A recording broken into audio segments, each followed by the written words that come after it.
नमस्कार। आप सभी का आपके अपने यूट्यूब चैनल दिनेश राजवंशी में एक बार फिर से हम स्वागत करते हैं और ये श्रृंखला प्रारंभ कर दी गई है। पार्ट नंबर 1 है ये पर्यावरण अध्ययन का। बहुत ही इम्पोर्टेंट क्वेश्चंस आपके कलेक्ट किए गए हैं, तो अपना नोटबुक और पेन लेकर के रेडी रहिएगा। क्वेश्चन जो नोट करने लायक हो उसे नोट्स डाउन ज़रूर कीजिएगा। लीजिए, बिना समय गंवाते हुए आपके सामने ये रहा पहला प्रश्न। क्लियर है? ध्यान से देखिएगा, पहला प्रश्न क्या कह रहा है। इंग्लिश और हिंदी में कोशिश करेंगे कुछ प्रश्नों को जो कठिन होंगे उनको दोनों लैंग्वेज में उपलब्ध कराएं, और सरल होंगे उनको आसानी से एक लैंग्वेज से समझा जा सकता है। देखिएगा पहला प्रश्न क्या कह रहा है। पर्यावरण अध्ययन का पहला प्रश्न आपके सामने है। खड़ी फसल की कटाई करने से पहले अगली फसल की बुवाई करना कहलाता है। यहाँ ध्यान से समझिएगा, यानी गेहूं की बुवाई हो चुकी थी, अब वो कटने वाली है मार्च अप्रैल में, लेकिन फसल कटी नहीं है और दूसरी फसल उसी खेत में बो दी गई है। ऐसी खेती सहफसली, बहुफसली, मिश्रित खेती या रिले खेती? इसका आंसर नोट कीजिएगा, डी ऑप्शन सही है। रिले खेती कहलाता है, रिले क्रॉपिंग कहलाता है। एक फसल खड़ी हो दूसरी बो दी जाए। क्लियर है? ये कभी भी खेत खाली नहीं रखते हैं ऐसी खेती में। क्लियर है? तो आपका आंसर नोट हो गया होगा। अगला क्वेश्चन दूसरा सामने आपके आ चुका है। उत्तर प्रदेश, हाँ ये टॉपिक आपके यूपी टेट में दिया गया है, एक ना एक क्वेश्चन रहेगा यूपी से संबंधित, इसलिए ध्यान से दूसरे क्वेश्चन को देखिएगा। मयूर संरक्षण केंद्र यूपी के किस जनपद में या स्थान पर है? महोबा, मथुरा, मैनपुरी या महाराजगंज? ध्यान से नोट डाउन कीजिएगा, इसका आंसर है बी ऑप्शन, मथुरा। कन्हैया की नगरी जो है वो आपका मयूर संरक्षण केंद्र के लिए जाना जाता है। और ये जो डी ऑप्शन है ना महाराजगंज, इसको ध्यान से नोट कीजिए, यह गिद्ध संरक्षण केंद्र है। यहाँ पर जो जटायु प्रजनन संरक्षण केंद्र है वो महाराजगंज में है। क्लियर रखिएगा। अगला क्वेश्चन, तीसरा विकल्प, तीसरा प्रश्न है। निम्नलिखित में से राज्य के नीति निर्देशक तत्वों का कौन सा अनुच्छेद निर्देशित करता है कि वह उद्योगों के प्रबंधन में कामगारों की सहभागिता सुनिश्चित करे? 43A, 39A, 38 और 45? ध्यान से इसको नोट कीजिएगा, इसका आंसर बहुत ही इंपॉर्टेंट है। ये है विकल्प नंबर ए आंसर, 43 का ए आंसर इसका सही है। यानी ये आपका कामगार यानी वर्कर की सहभागिता सुनिश्चित करने के लिए निर्देशित करता है राज्य को। क्लियर है? आपसे हम रिक्वेस्ट करेंगे 45 अनुच्छेद में क्या है, इसको कमेंट बॉक्स में ज़रूर टाइप कीजिएगा। अगला क्वेश्चन आपके सामने 4 नंबर ये रहा, बहुत ही इंपॉर्टेंट क्वेश्चन। 2026 विश्व पर्यावरण दिवस की मुख्य थीम क्या है? जो सब्जेक्ट रखा गया है 5 जून 2026 को, ये रहे विकल्प। केवल एक पृथ्वी, प्रकृति का संरक्षण, प्रकृति से प्रेरित जलवायु के लिए, हमारे भविष्य के लिए, प्लास्टिक प्रदूषण को मात दें, पारिस्थितिकी तंत्र की बहाली। तो बताइए थीम कौन सी है 2026 की? ये रहा बी विकल्प। ध्यान से नोट कर लीजिएगा, ये इंपॉर्टेंट है, पूरे चांस से आने की इस बार। प्रकृति से प्रेरित जलवायु के लिए और हमारे भविष्य के लिए ये थीम रखी गई है 5 जून 2026 की। अगला क्वेश्चन आपके सामने 5th नंबर, ध्यान से नोट डाउन करते जाइएगा। पर्यावरण दिवस 2026 वैश्विक समारोह की मेजबानी किस देश के द्वारा की गई है? भारत, केन्या, अजरबैजान या स्वीडन? क्लियर है? अब अंदाज़ा हो रहा होगा आपको, इंपॉर्टेंट क्वेश्चनों का कलेक्शंस है, इसलिए प्लीज़ ज़्यादा से ज़्यादा शेयर कीजिएगा और अपने वो नोट्स बुक में नोट जरूर कीजिएगा, क्योंकि आपकी ये पार्टिसिपेशन से ही हम इस सीरीज को आगे बढ़ा पाएंगे। क्लियर है?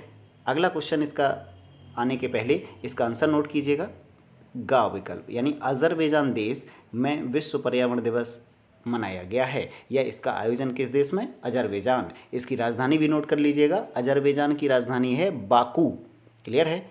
और ये लिखे दे रहे हैं बाकू, ये आपका इसकी राजधानी है। क्लियर है? और भारत देश की तो आपको पता है नई दिल्ली, केन्या की नैरोबी राजधानी है, स्वीडन की स्टॉकहोम। नोट कर लीजिएगा। अगला क्वेश्चन आपके सामने ये रहा, ध्यान से बताइएगा इसका आंसर। सूर्य का प्रभामंडल प्रकाश के अपवर्तन से उत्पन्न होता है।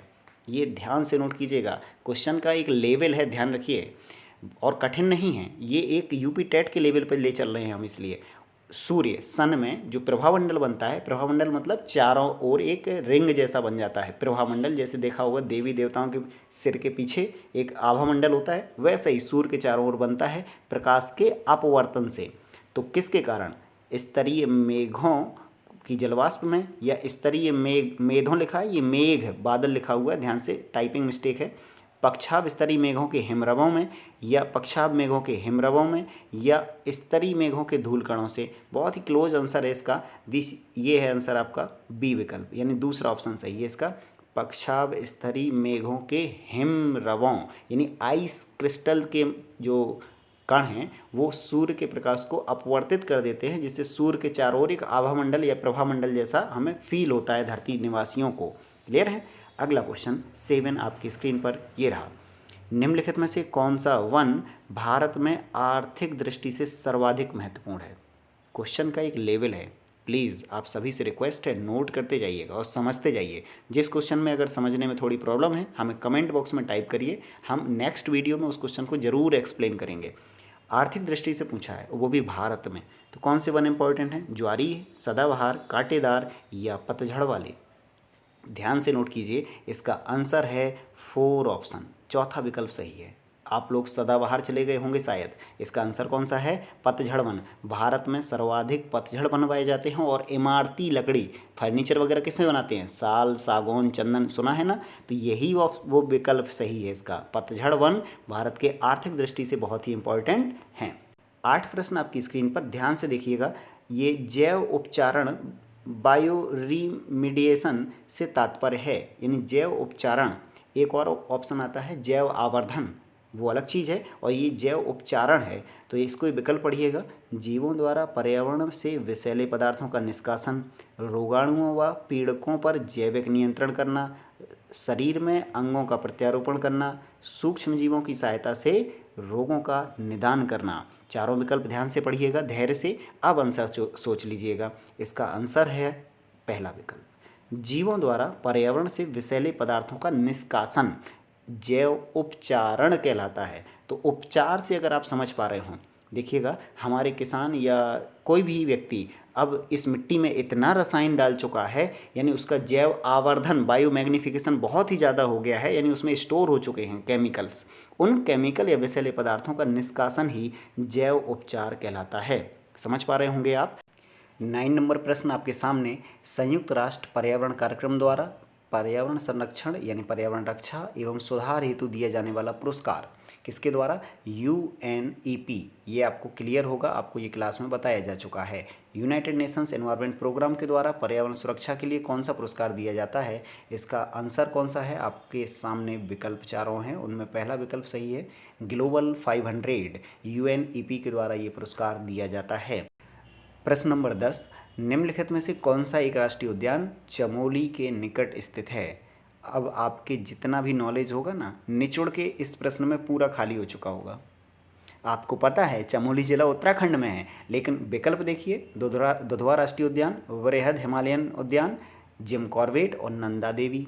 यानी आप 2 विकल्प तो एलिमिनेट कर गए, पहला और दूसरा, लेकिन तीसरे और चौथे में फंस गए। इसलिए बहुत सावधानी से पढ़ाई करनी होती है। और इसका विकल्प नंबर चौथा सही है, नंदा देवी राष्ट्रीय उद्यान। ये चमोली ज़िले में है, ध्यान रखिएगा। और ये जिम कॉर्बेट है, ये नैनीताल के पास है। क्लियर है, पौड़ी गढ़वाल और नैनीताल जो आसपास के ज़िले हैं वहाँ पर जिम कॉर्बेट है। और नंदा देवी ये है चमोली के निकट, चमोली ज़िला। क्लियर है, तो ऐसे प्रश्नों पर भी गौर कीजिएगा। अगला प्रश्न है आपके सामने 11 नंबर का, solar energy is due to, सौर ऊर्जा का कारण क्या है। क्वेश्चन देख लीजिएगा, सभी बहुत ही इंपॉर्टेंट क्वेश्चन है, तो प्लीज़ ज़्यादा से ज़्यादा दोस्तों तक शेयर कीजिएगा और आप इसको नोट डाउन कीजिएगा। सौर ऊर्जा का कारण संलयन प्रक्रिया है, विखंडन, रासायनिक या दहन प्रतिक्रिया। तो इसका विकल्प नंबर आपने पहचान लिया होगा, आंसर इसका बताते हैं। इसका है पहला विकल्प सही, नाभिकीय संलयन सूर्य में ऊर्जा उत्पन्न करने का कारण बनती है। क्लियर है। और जो परमाणु बॉम्ब है ना, उसमें नाभिकीय विखंडन होता है, और एक हाइड्रोजन बॉम्ब होता है उसमें नाभिकीय संलयन होता है। तो ध्यान से इनको नोट कीजिएगा शब्दों को। अगला है 12 नंबर का प्रश्न, आपकी स्क्रीन पर ये रहा, ध्यान से नोट कीजिएगा इस प्रश्न को। फारस की खाड़ी और ओमान की खाड़ी को कौन सा जलडमरू जोड़ता है। यानी 2 खाड़ियाँ हैं, फारस की खाड़ी और ओमान की खाड़ी, और ये क्षेत्र चर्चित है। ये क्वेश्चन पूरी तरीके से संभावना है आने की, पेपर में आएगा। ये ईरान युद्ध के कारण चर्चित है। ईरान पर अमेरिका और इजराइल ने अभी अटैक किया था ना, इस वजह से वो ये खाड़ियाँ दोनों चर्चित हैं। और ये आंसर है इसका होर्मुज, बी विकल्प सही है। होर्मुज जल डमरू मध्य, होर्मुज जल डमरू मध्य, ये है आपका बी विकल्प। क्लियर है। तो फारस और ओमान की खाड़ी को जोड़ने वाली जल डमरू मध्य कौन सी है? होर्मुज, याद रखिएगा। और ये जो ऑप्शन दिए ना, बेरिंग जल संधि या बेरिंग जल डमरू मध्य और मलक्का जल डमरू, इनको भी नोट कर लीजिए। जो मलक्का है वो आपका जल डमरू है इंडोनेशिया और मलेशिया के बीच, यानी अंडमान सागर और जो दक्षिण चीन सागर है उसको मलक्का स्ट्रीट या मलक्का जलडमरू मध्य जोड़ती है। और बेरिंग सागर जो आर्कटिक महासागर है और प्रशांत महासागर है उसको जोड़ती है। क्लियर है, इनको नोट कर लीजिएगा ध्यान से। अगला क्वेश्चन 13 नंबर का आपकी स्क्रीन पर है। निम्नलिखित में से भारत का भौगोलिक क्षेत्रफल उत्तर प्रदेश का कितना है? यानी ध्यान से ये एरिया पूछा गया है कि जो इंडिया का क्षेत्रफल है उसका उत्तर प्रदेश का जो एरिया है वो कितना प्रतिशत है, इंडिया के सापेक्ष पूछा है। तो ये आपके सामने चारों विकल्प हैं, इसका आंसर आपको हम सीधे बताते हैं। विकल्प नंबर 7.33, ये आपका पहला विकल्प है। 7.33 उत्तर प्रदेश का क्षेत्रफल प्रतिशत में है। क्लियर है। अब आपके सामने ये रहा कमेंट बॉक्स वाला क्वेश्चन। तो इस प्रश्न का आंसर आपको कमेंट बॉक्स में देना है और विथ डिटेल के चिपको आंदोलन के प्रणेता कौन है, चारों विकल्प आपके सामने हैं, इसका आंसर भेजिए। और साथ में वर्ष और डिटेल, यानी इस आंदोलन में कौन कौन व्यक्ति जुड़े थे। क्लियर है। बड़ी सावधानी से आपने सभी क्वेश्चन सुने होंगे, आंसर नोट किए होंगे, उम्मीद है हमें ऐसी। और आप अगर साथ देंगे तो आपको देखिएगा, हम क्वेश्चन दिखाई दे रहे हैं, देखिएगा ये आपके पूरा कलेक्शन बनाया हुआ है हमने। और ये आपको इम्पॉर्टेंट क्वेश्चन, ये पूरे क्वेश्चंस आपके लिए ही हैं, ये रेडी कर दिया गया है और अब आपको क्रमबद्ध तरीके से प्रतिदिन उपलब्ध कराए जाएंगे। तो क्लियर है। आप सब अब हमें इजाज़त दीजिए और हम मिलते हैं नेक्स्ट वीडियो में, जिसे हम कहते हैं पार्ट नंबर 2। क्लियर है। इन प्रश्नों की PDF भी चाहिए हो तो कमेंट बॉक्स में डाल दीजिए, हम PDF बना के भी देते चले जाएंगे। क्लियर है। मिलते हैं नेक्स्ट वीडियो में। Okay, thank you for today, thanks for watching video.